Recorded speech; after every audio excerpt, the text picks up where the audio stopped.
ang Domingo nga nabanhawa na Ginisos na usab na og nahimong balaan nga adlaw.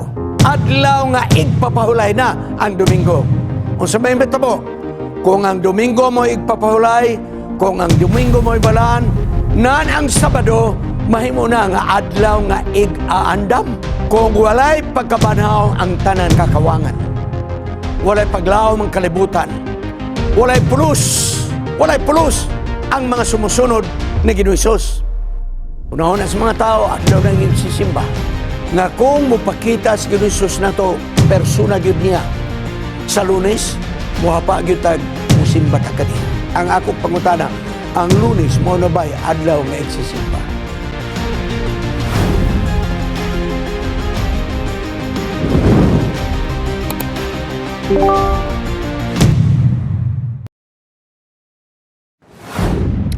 Karon, mao na ang katapusan sa akong nga presentation.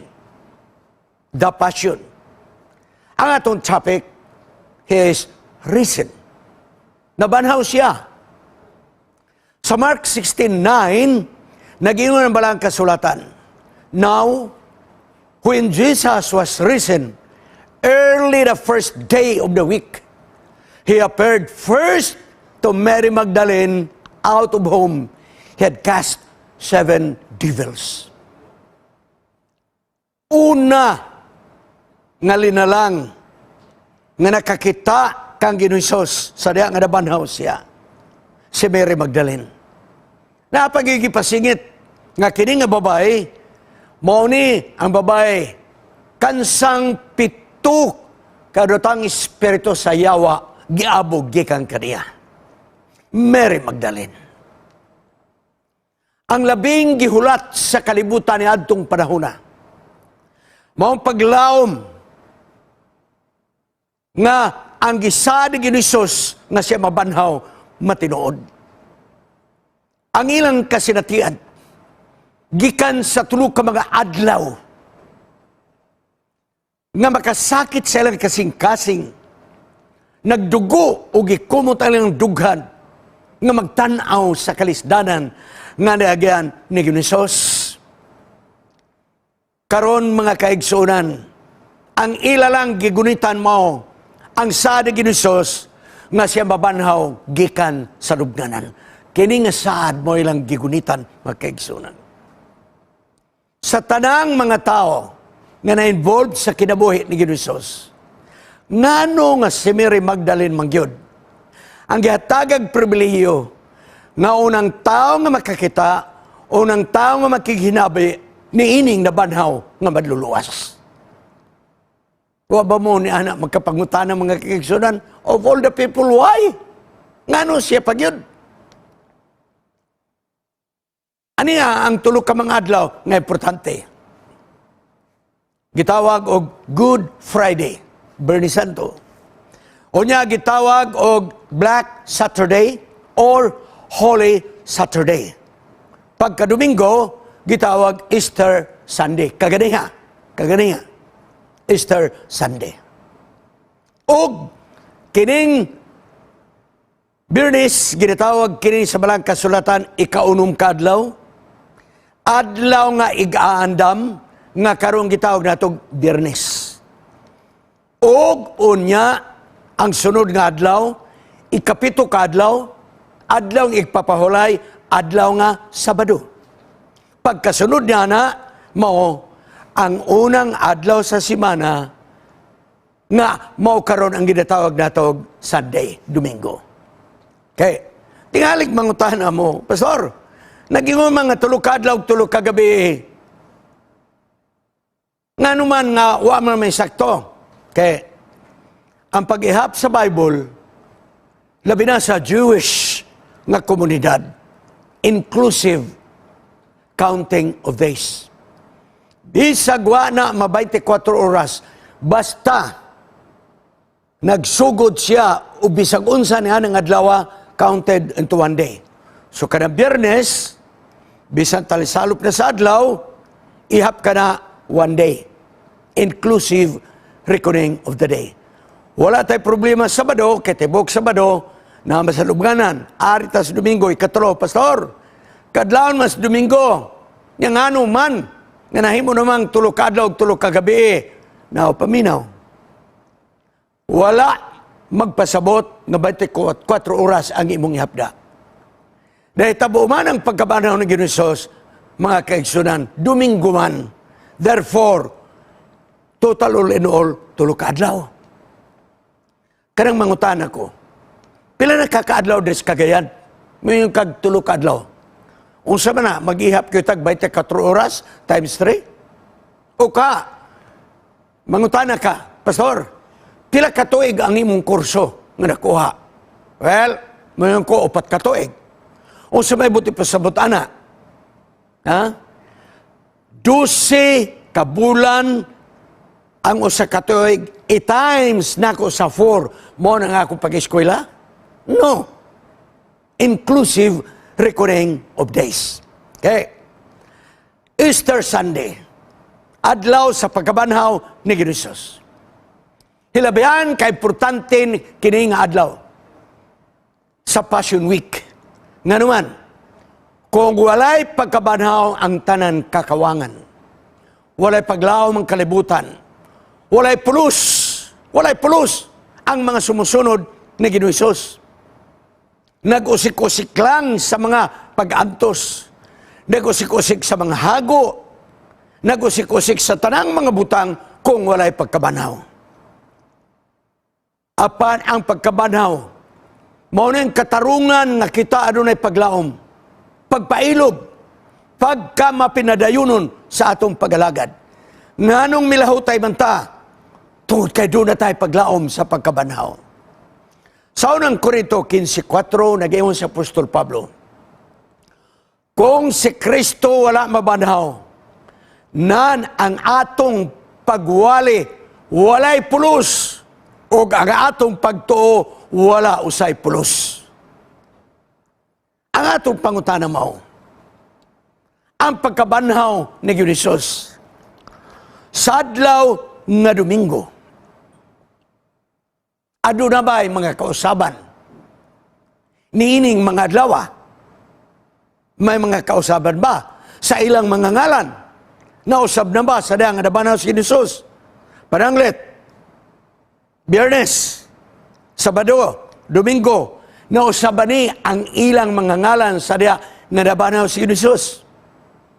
Ang Biyernes, ikaw kadlaw, adlaw nga igaandam, Biyernes.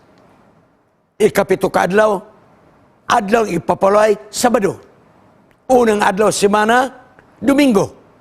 Wa mausab ang ilang mga pangalan niya ng adlaw sa diha nga nabanhaw si Ginoong. Wala. Kung ang Domingo nga nabanhawa ni Ginoong, nausab na og nahimong balaan nga adlaw nga igpapahulay na ang Domingo.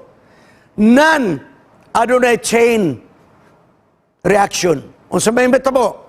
Kung ang Domingo mo igpapahulay, kung ang Domingo mo ibalaan, nan ang Sabado mahimo na nga adlaw nga ig-aandam. Kay ang igpapahulay o ang balaan nga adlaw ni sunod man sa adlaw nga ig-aandam.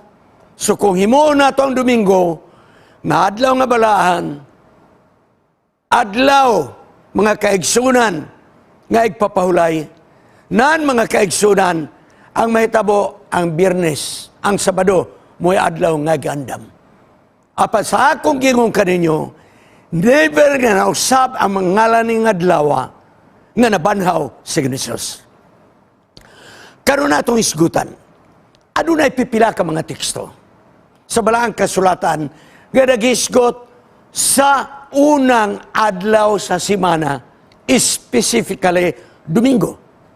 Padanglit, unang Korinto 16:1-2. Karon mahitungod sa mga koleksyon para sa mga balaan, ako naghatag na og sugo sa mga simbahan sa Galicia nga sa unang adlaw sa semana magtigom na sila sa mga butanganan sa ilang mga amot, aron pagabot nako dili kay maupay pagtigom. Now, first day of the week, Unsa ang gigather? Mga limos para sa gigutom ng mga tao sa Jerusalem. Nga naman, nganong nga gihimo sa adlaw nga Domingo, koleksyon ka na sa mga amot. Aron pag-agi ni Pablo payon sa Jerusalem, di na magtigom sa adlaw nga Domingo ang mga tao sa ilang amot. So, this is not about worship, mga kaigsunan. Adlaw kini sa pag-koleksyon sa mga amot, mga kaigsunan. Adunay 5 ka mga teksto, Mateo 28:1, Marcos 16:2, Marcos 16:9, Lucas 4:1, Juan 20:1, naghisgot sa adlaw nga unang adlaw sa semana nga maong Domingo, apang kinigtanan naghisgot sa pagkabanhaw ni Ginoo. Sa John 20:19, adunay gihisgutan nga unang adlaw. Dayon dunay assembly, ha? Then the same day at evening, being the first day of the week, the disciples were assembled for fear of the Jews, came Jesus and stood in the midst. Kanang assembly diha, dili kay nagsimba. Buti pa sabot, nagtigom sila. Nga naman, nagtigom sa mga usa ka balay ang mga tinunan ng Ginoo, mahadlok mo gawas, kay basig sila isunod og patay sa mga Hudiyo. So, nagtigom sila sa usa ka balay tungod sa kahadlok sa mga Hudiyo. Adlaw Domingo, dili tungod ka adlaw nga igsisimba. Sunod, si Pablo nagwali. Buhat Jes by Tishiti. And upon the first day of the week, when the disciples came together to break bread, Paul preached unto them, ready to depart on the morrow, and continued his speech until midnight. Ang iyang wali niabot sa tungang gabi. Ha? Sa tungang gabi. Unya, ang mga kaigsunan, mga tinunan, nagtipik-tipik og tinapay nianang unang adlaw sa semana. Nga ang iyang wali niabot sa tungang gabi, sa unang adlaw sa semana. Higala, kanang pagtipik-tipik og tinapay, di nato na i-apply nga kini Lord's Supper, nga kini ostiyas. No. Kanang sinultian, breaking of bread, sinultian ka na nga nangaon sila. Kadili man bugas ang ilang gilungag, ang Israel, tinapay man ang ilang pagkaon. So, buti pasabot, nagpatla ka mga tinunan nga naman, kung imong basahon tibok kapitulo, pagkaugma si Apostol Pablo, mugi ka na sa laing biyahe. So atong tanawon, duha ka adlaw ang involved nini. I-dwell na to kanang pulong until midnight. Until midnight to what? First day of the week. Okay. So niya, mga kaigsunan. Ang salop sa adlaw nga Sabado, nga maoy nidawat ang adlaw nga Domingo. Sa Biblia ang paghihap, dili tungang gabi paingus tungang gabi, kung dili yes kad sa pagsalop paingus pagsalop manoy sa kadlaw. Okay? Mao nga kami mag-celebrate mi sa New Year, dili tungang gabi. Pagsalop sa adlaw, sa katapusang pizza sa Disyembre, pagsalop ana, that is the New Year. Ayaw hulata ang tungang gabi. Okay? So karon mga kaigsunan, nisalop ang adlaw Sabado. Pagsalop niya na, pagngit-ngit, Domingo na. So karon mga kaigsunan, kaganiya pagsalop, dili na ni Domingo, Lunes na ni. Pero sa ato, Domingos gabi. Pero nga kung gigunitan ka ng nagwalay until midnight. So kung until midnight, pagitaon na to ang midnight sa Sunday. Kutob siya diya nagwali sa unang semana, adlaw nga semana, mga kaigsunan. Unang adlaw sa semana. Nagwali siya kutob sa tungang gabi sa adlaw sa Domingo. Until. So, kanang until mga kaigsunan, kutob na siya sa tungang gabi, atong iatras. Kaya may until gumabante. Ha? Kudili, iatras na to, aron atong matrace. Okay? Nagpasabot nga si Pablo nagserbisyo na ng Sabado, o kay mugi ka naman siya ugma, Nagwali siya hangtod tungang gabi. Hangtod tungang gabi sa Domingo. Pagsalop sa adlaw sa Sabado, Domingo na kana. O ang wali na Apostol Pablo, hangtod tungang gabi. Mo nga dunay nagduka nga naglingkod sa bintana nga si Tychicus, nahulog mga kaigsunan. Ha? So mo ni. So, kining pagtipik-tipik og tinapay, buti pasabot, panihapon ka na sa Domingo. O ang pagwali until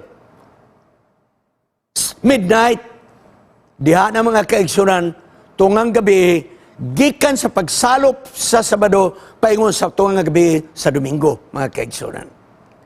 Nagpabili ng kamaturan nga ang Biyernes maong ikaunom kaadlaw sa pagpangandam kay umaabot na ang Sabado nga maong adlaw papahulay. Sunod, ang Sabado nagpabilin nga ikapito kaadlaw kay kini mao man ang musunod sa adlaw sa pagpangandam nga maong Biyernes. Ang Domingo nagpabilin nga siya unang adlaw sa semana, nothing less and nothing more. Wala gyud mausab. Wala gyud mausab. Okay? So, unsa may makapabalaan sa adlaw? Matthew 28:9. And as they went to tell his disciples, behold, Jesus met them, saying, All hail! And they came and held him by the feet and worshipped him. Katong mga babae, nga gisultian ni Maria Magdalena, nga nabanahon na si Jesus, miadto sa mga dispulos nga nagtago-tago. Ugon niya ilang gikatagbo si Jesus nga nabanhaw. Kano sa to? Unang adlaw sa semana, Domingo. Domingo, mga kaigsunan.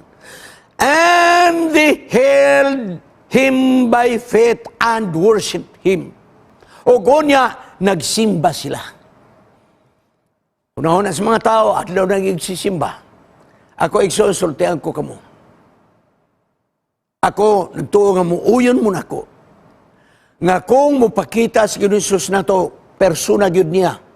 Sa Lunes, muhapa gyud tag musimba ta kaniya. Ang akong pangutana, ang Lunes, mo na ba'y adlaw nga igsisimba. You see? So, niini nga mga paghitabo, ang mga tinunan, mitagbo kang Jesus sa adlaw sa pagkabanaw, o nagsimba kaniya. Nagpasabot ba kini?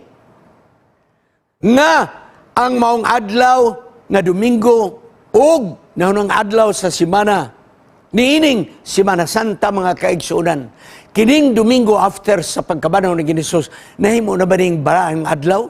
Kay nagsimba ang mga tinunan? Makasimba kita sa atong Ginoo sa bisag unsa nga adlaw sa simana.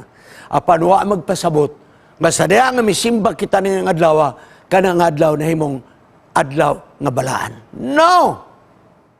Balik ta sa balaan kasulatan, sa 7 ka adlaw, usara gyud ang gibalaan sa atong Ginoo. Ang adlaw nga ikapito, dugay nang gibalaan sa atong Ginoo. Paghuman, paglalang sa kalibutan ni Jesus, iyang gibalaan kining adlaw nga ikapito. Iyang gipahulayan, iyang gipanalanginan. Dili ang pag-worship sa tao sa atong Ginoo mo'y makapabalaan sa adlaw. Ang Diyos ra mo'y magbalaan ni ng adlaw. Dili ang magsisimba mo'y makabalaan sa adlaw. Apan ang atong gisimba maoy nakahimo nga balaan niya ng atong pagtagbo sa atong Ginoo. Gibalaan na ka kini nga adlaw ni Jesus, ang adlaw nga ikapito, ang adlaw nga Sabado, gikampa sa paglalang sa kalibutan. Apan, Pastor Serrano, nganong daghan naman mga kausaban? Nausab ba kini sa adlaw sa pagkabanaw? No, wala. Apan, sultian ko kamo nining duha ka mga kamatuoran. Nganong ang adlaw ng igpapahulay, ano nilaing kompetensya?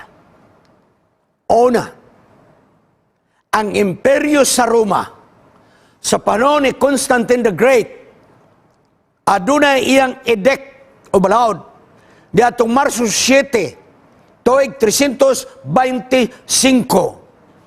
nga ang adlaw nga Domingo is no work day. Walay trabaho. Di ni iya sa simbahan, iya sa gobyerno. No work, papahulay mga tao. pagligid sa mga panahon, mibuto ang dako nga simbahan sa Roma. Og inyo ning mabasa sa mga libro sa Council sa Laodicea sa tuig 364 paingon sa 365 giusab ang igpapahulay ngadto sa Domingo. Aduna ko'y reference o salang kay di man nato matabang. Okay? Ang konsilyo sa Laodicea usa niini kadaghan ang ilang gihimo nga kanon ilang balaod simbahan, regulating approach to heretics, Jews and pagans. Nikalma na ang dako nga simbahan tungod kay grabe ang patay nga gihimo niya ning simbahan. Gipamatay ang di mudawat siya nga pagtulunan. Busa nagmeeting sila, hinahinayan na to kini mga dimuto na to gitawag heretiko, mga pagano og mga Diyo. Og ang usa niya na, come on, outlawing the keeping of the Sabbath, close parenthesis, Saturday, and encouraging rest on Sunday. Na ako'y reference diha. Dinhi nagsugod, nag-combine ang duha ka grupo, legal action sa imperyo sa Roma, og unya gihimong balaan nga adlaw sa simbahan. Gala, tao ang nag-usab diini, mga kaigsunan. Balik ta sa atong paglantaw. Ngano man gyud nga si Mary Magdalene? Ako mo gyud galungot-lungot gyud ko ana ba? Ngano man gyud nga si Mary Magdalene mo may unang tao sa kalibutan nga gipakitaan ni Hesus o giistoryahan pa gyud. Sa kadaghang mga tao nga suod ni Hesus, ngano nga si Mary Magdalene mo unang nakakita o unang nakiginabi sa nabanhaw nga si Hesus? Nganong di mas Pedro? Mas Pedro grabe mong pasalig. Nganong di mas si Juan? Nga kanunay magpauraray sa dugan ni Jesus? Nganong di mas si Mary ni Jesus? I repeat, Mary the mother of Jesus, but Mary is not the mother of God. God has no mother. Please, please, please. Please. Mary the mother of Jesus. Nganong wa man? Nganong dili man si Nicodemus? Nganong dili man? Nga siya mo'y nagpalit og mga pahumot para ni atong patayng lawas. Nganong dili man si Joseph o Arimathea? Nga mao'y nagpalit og lubnganan dito sa bato nga giteltel. Nganong dili man si Simon of Cyrene nga may puri pagpasaan sa krus kang Hesus? Nganong dili man? Why? Nganong dili man si Mary, Martha ug Lazarus nga mga close friends ni Hesus? Higala mga kaigsunan, balik tas pangutana, why Mary Magdalene? Why Mary Magdalene? Di na ta maglalis pagkabano ang Hesus. Physically, literally, and actually, Jesus was resurrected on Sunday. Pero diritaan ini mo sa kasignifikant nga paghitabo. Who was Mary Magdalene? Ang ngalan Mary, kumun ka na ang pangalan sa Israel. Maryam sa Hebrew. Niadtong panahon na, ang tao walay apelido. Sama sa ako, Wendell, walay Sirano. Wala apelido. Ang tao, malahi lang kasauban, kaya kung sa imong binuhatan o taga-asa ka, mao'y iatat sa imong ngalan. Juan Bautista. Nga naman, na bautismo. Ha? Juan Bautista. Inguna na, ha? Okay. So, karon, Mary Magdalene. Ang Magdalene gikan sa pulong Magdala. Nga buti pasabot, Tore. Ang Magdala, usa kadapit nga dili kay dako diha sa baybayon sa Palestina. Busa si Mary kay taga diha man sa Magdala, ginganlan siya Mary Magdalene. Pero di na niya apelyido, ha, description lang na. Ngano man nga naa naman siya karon sa Jerusalem, nga taga Magdala man siya. Duha lang ha kung nakita mga magbasa tag Biblia, butang itong mga possibilities. Usa ka possibility nga akong nakita, basi giabog siya sa Magdala, kay gamaran nga community, tungod sa iyang pagkadautan nga babae, basi giabog siya. Or, basi gwa siya hinginli sa Magdala. Pero nibali sa Jerusalem, kay minos ang iyang customer diri sa Magdala. Mo hinungdan nga adto sa Jerusalem, kay daghang customer. Ha? Okay. So, wala kitay makuha nga family background ni Magdalene. Gamay ra gyud ang atong nakuha. Sa Lucas 8:2, nagyo din a certain women which had been healed of evil spirits and infirmities, Mary Magdalene, out of whom went 7 devils. Doon na description kang Magdalene, Mary Magdalene. Giayo siya mga kaigsunan o giabog ang iyang daotang espiritu. So akong gilantaw, nagtuko nga doon ay duha ka problema ni Mary Magdalene, both spiritual and physical problems. Nga naman, tungod ining Lucas 8:2, ako nakita, giabog ang daotang espiritu, 7 kayawa na espiritu. Nahimo siyang puyanan, mga kaigsunan, sa 7 ka espiritu. Grabe ni nga babae, mga kaigsunan, 7 ka espiritu nga dautan ang naa kaniya. Sunod, inyo ba nang matikdan? Evil spirits and infirmities. Unsa man infirmities? Physical na. Nagtuo ko nga dili mampiang, dili halap, nagtuo ko nga dili balay ang bukto ni Mary Magdalene.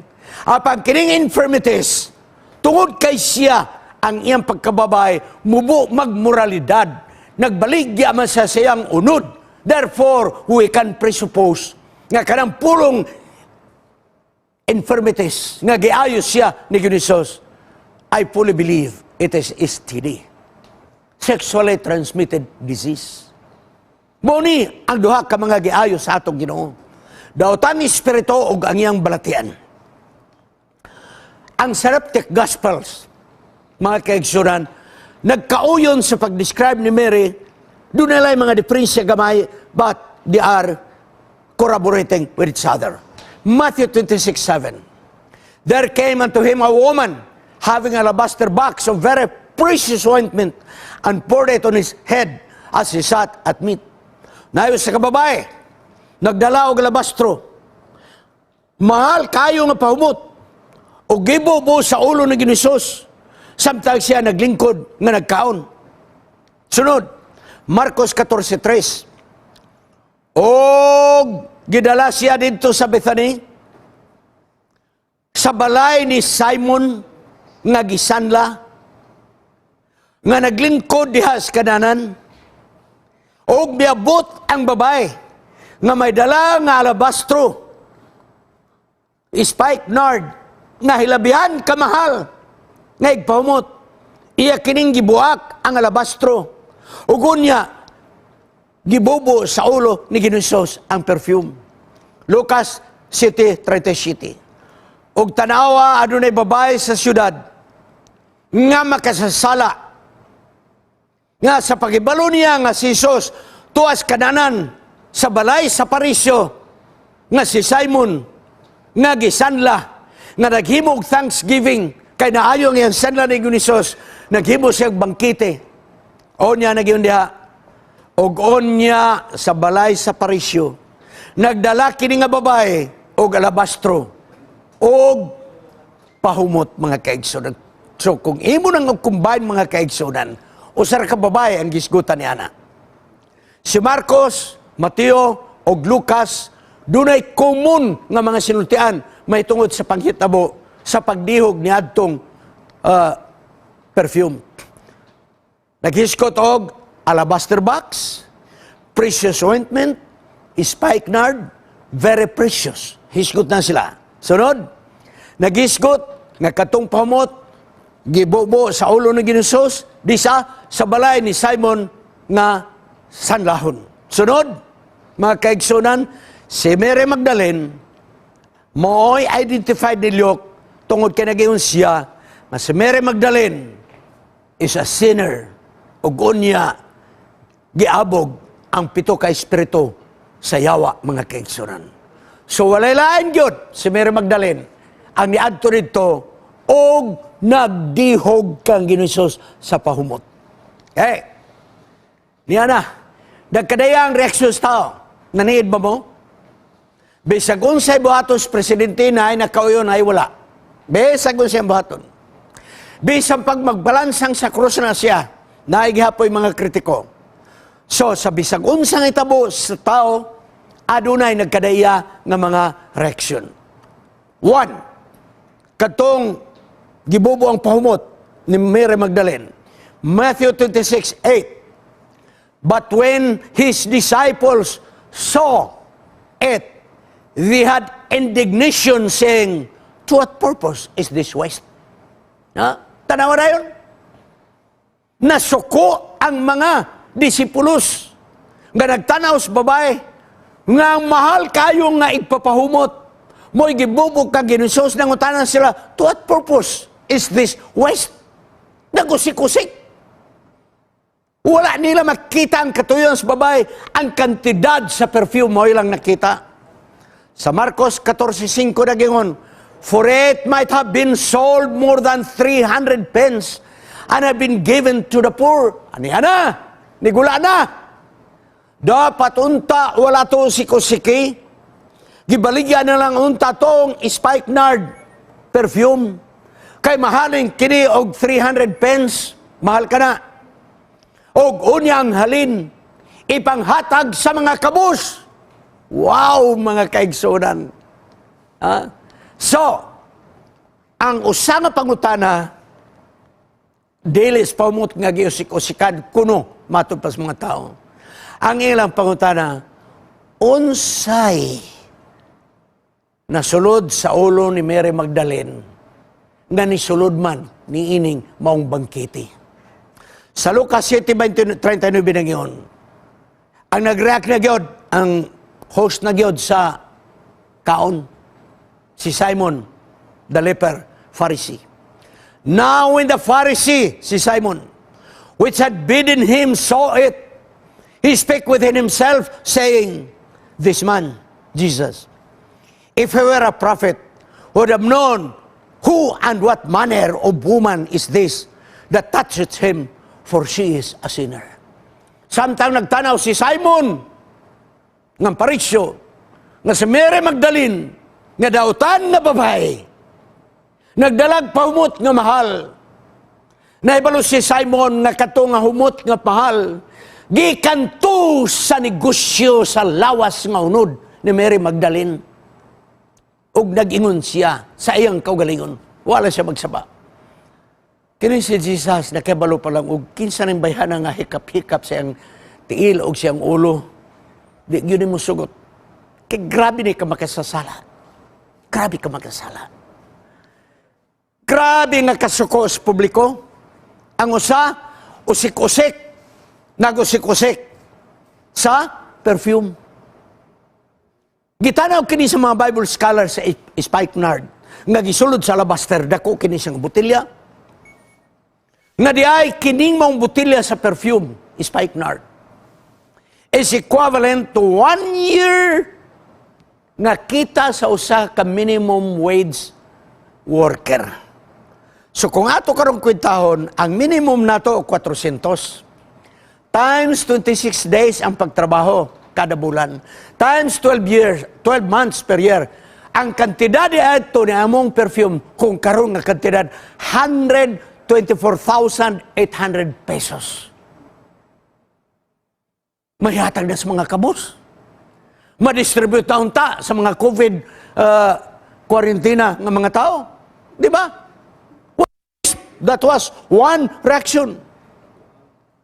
Kaya ang pagbubo sa ulo ng Ginsos, nining mahal mga kaigsunan nga pahumot.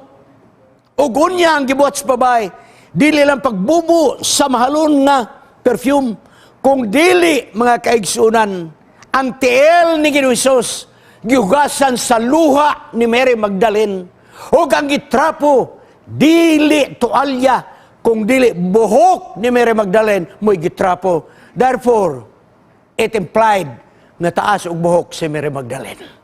Wow, guwapa niya taas og buhok, mao nang halinon kayo. Dayon mga kaigsunan, mao niya gibagulbulan ni Simon nga nagpasiugda ni atong kaon. Unsay tuyo nining prostitute? hugaw nga babay, sinalikway sa susidad, walay kadungganan, nagdalag pahumot nga mahal, gibubo sa ulo ni Ginoong ug unya ang tiil, gihugasan sa iyang luha. Please, mga kaigsuunan, wa ba ninyo na makita ang maong talanawon?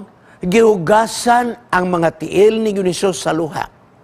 Pila ka baso ang nitulo nga luha, mga kaigsuunan.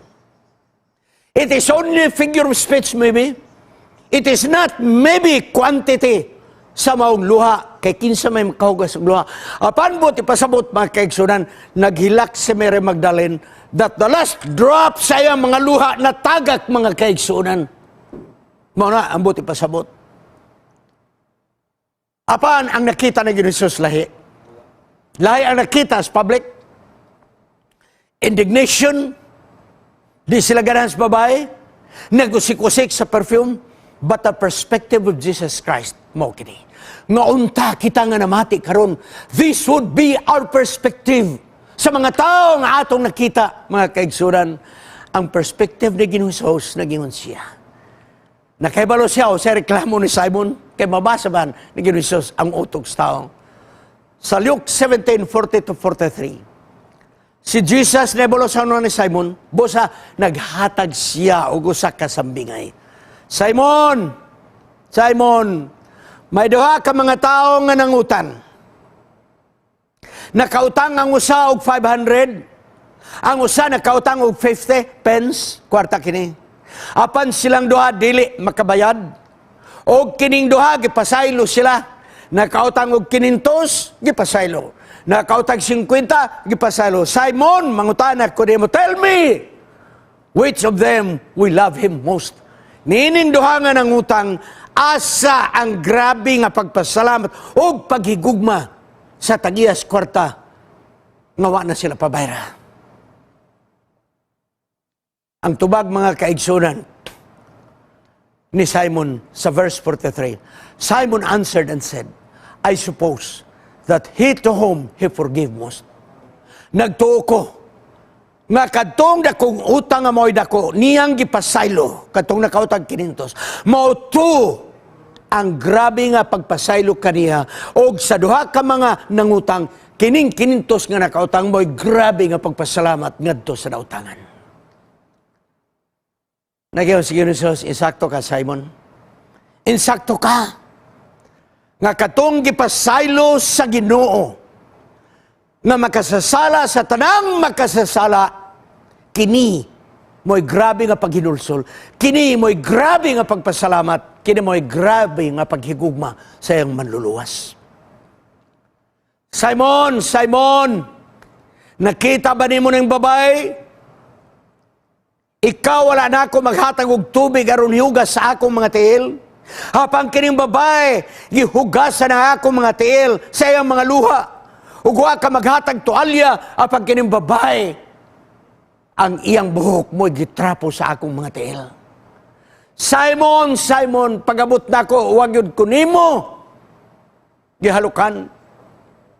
Huwag ko nimo kanamang sa ngalan na nga kuan. Biso-biso. Simon, Simon, wala gyud kunimo gibiso-biso. Hapang kining babae pagabot niya, iya kong gibiso-biso. Wa siya mohunong sa paghalok sa akong tiil. Tiil pagyud ang gihalukan, mga kaigsunan. Simon, Simon, ang akong ulo wala nimo gidihog sa perfume. Hapang kining babae, iyang gidihog ang akong ulo ug akong mga tiil. Sa pagkatinood niya atas konklusyon.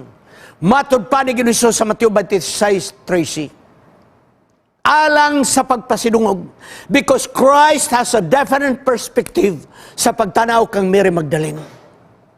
Dili sama sa tao nga nakita sa mga tao ang kantidad sa perfume o ang pagkadautan sa babae. Apan ang nakita ni Ginoong the value of a person before Him. O nagingon dayon siya sa Mateo 26:13, Verily I say unto you, wheresoever this gospel shall be preached in the whole world, there shall also this, that this woman hath done, be told for a memorial of her. Mga kaigsuunan ni kagabi no sa giyon ni Hesus sapagkat tinuod, Simon, mga tinunan ko, ako mag-ingon kaninyo, bisag asa ang mayong balita, iwali. Ayaw ninyong kalimte sa paghiskot sa nabuhat nining Mary Magdalene. Isaysay ninyo kung unsang iyong paghigugma. Isaysay ninyo. O inyong isaysay usab, unsa ang akong pagpasaylo kaniya. Kaysa diya nga inyo kining isulti, unsang binuhatan ni Mary Magdalene, usa kini kahandumanan alang kaniya. Moinungdan ako mag-awhag kaninyo, nga sa inyong selebrasyon sa Passion Week, ayaw ninyong sipyata ang paghisgot sa pangalan ni Mary Magdalene. Kay nag-ingon si Hesus, bisag asa, iwali ang mayong balita sa tibok kalibutan, inyong isulti, unsay nabuhat ni Mary Magdalene. Si Mary Magdalene, mo'y katapusan nga mibiya sa Calvarius Cross kauban sa ubang babae. Si Mary Magdalene, kauban sa mga babae, mo'y katapusan nga mibiya sa lubnganan, mga kaigsunan. Ang mga tinunan ni Hesus, asa naman itong nagpasalig, nga na ako espada, putol ang leog, kung na'y mudakop ni Hesus, asa na si Pedro? Asa na? Asa na itong magpasabak-sabak ni Hesus, anong magpakita nga siya lakas? Asa na? Asa na ang naglalis kung kisay mga dagko nila sa ginharian sa Diyos? Asa na? Apa ni atong gabi sa Domingo mga kaigsunan, mag-iungan ni kong Domingos gabi, meaning to si after sunset sa Sabado. Ni atong gabi sa Domingo mga kaigsunan, balokagon sa nitabo, ang tanang isog kunuhay nga mga tinunan ni Hesus na narangka mga kaigsunan sa balay. Nahadlok basig sila mga isunod. Apa ni ay babae. Babae nga magtaga magdala. Babae kinsang kadunganan walay kaayo kaniya. Babae nga gisalikway sa sosyedad. Babae nga giabog ang pito ka mga espiritong dautan. Babae mga kaigsunan halos walay magkighinabi. Kaadlawon mga kaigsunan, kaadlawon sa Domingo. Kaadlawon sa Domingo. Mibakod siya og sayo. Wala pa ng matang uban. Niadto sa lubnganan, kaya nabaluman siya asang lubnganan. Kadto mga kaigsunan mo to, ang kaadlawon sa Domingo, mga kaigsunan. Nga inikadaw na, Lunes na. So mga kaigsunan, it happened on Easter Sunday. Nga ang mga tinunan, hadlok mugula, panay babae. Nilakaw. Pag-adto niya sa garden, mga kaigsunan, siya mo'y unang nakakita kang Hesus. Kasi pag-adto niya sa lubnganan, ngawa na tao, abi niya, nakatong na ay nagalingkod, abi niya og sepulcher, abi niya og botong nagbalantay sa sementeryo, busa nagbako siya nagingon, Sir, asa ninyo gidala ang lawas sa akong agalon? Tugani ko. Asa ninyo gidala? Kay buadto ako. Apan ang tingog nagingon, wala na siya diha, kay nabanhaw na siya. Ang tingog ni Hesus, mo'y nadungog ni Mary Magdalene. Siya mo'y unang tao sa kalibutan. Siya mo'y unang tao ni adtong panahona nga mo'y nakakita sa pagkabanhaw ni Hesus. O dili lang siya nakakita, siya mo po'y unang nakigistorya dito sa lubnganan, mga kaigsunan. What a privilege! What a privilege, mga kaigsunan! What a privilege!